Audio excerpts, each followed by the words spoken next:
Charles Ng's story is one of the most disturbing chapters in American true crime history, a twisted partnership with Leonard Lake that left a trail of terror, torture, and death. Born in Hong Kong in 1960, Ng grew up in a strict household under a father who demanded discipline and achievement.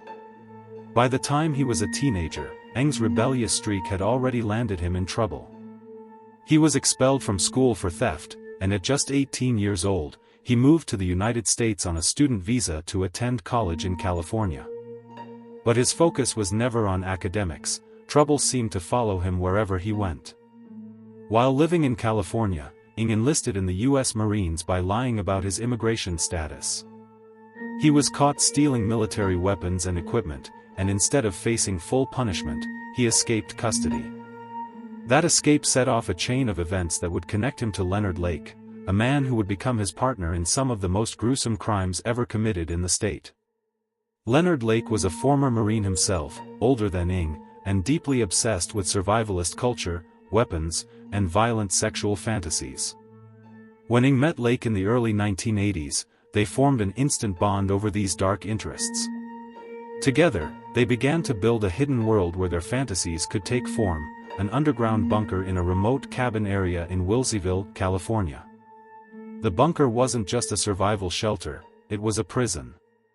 Hidden from view, it contained cells, restraints, and recording equipment. The two men's plan was horrifyingly clear. They intended to kidnap women, use them for their own gratification, and kill them when they were no longer useful. Victims would also be forced to watch or participate in the suffering of others, creating a hell from which there was no escape. Throughout the mid-1980s, Ng and Lake carried out their plan. They lured victims by pretending to sell goods, offering jobs, or simply attacking unsuspecting people. Their victims included entire families, men, women, and even children. Some were killed immediately, while others were kept alive in the bunker for days, enduring unspeakable torture.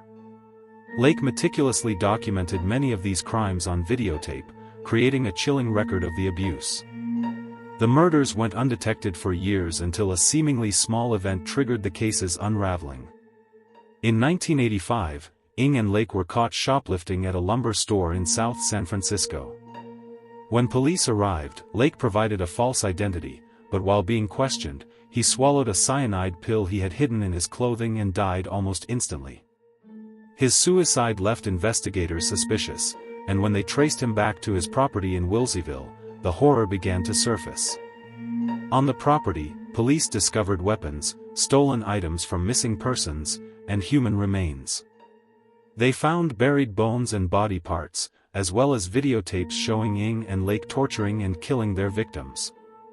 The scale of the crimes shocked even seasoned investigators. It's believed that Ng and Lake murdered anywhere from 11 to 25 people, though the exact number will never be known.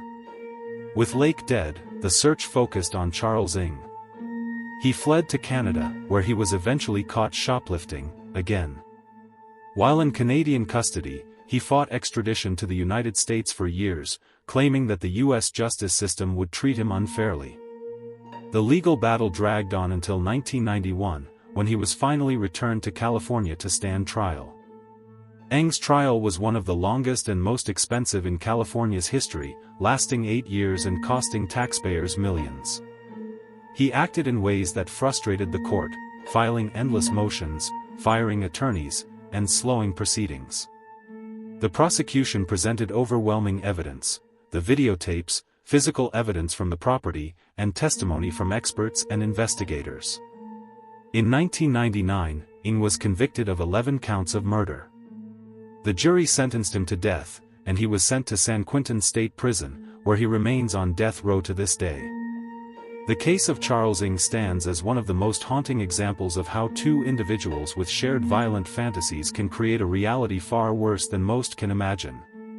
It is a reminder that evil can grow in secrecy, fueled by obsession, and that sometimes, the smallest crime, a shoplifting incident, can uncover the darkest truths.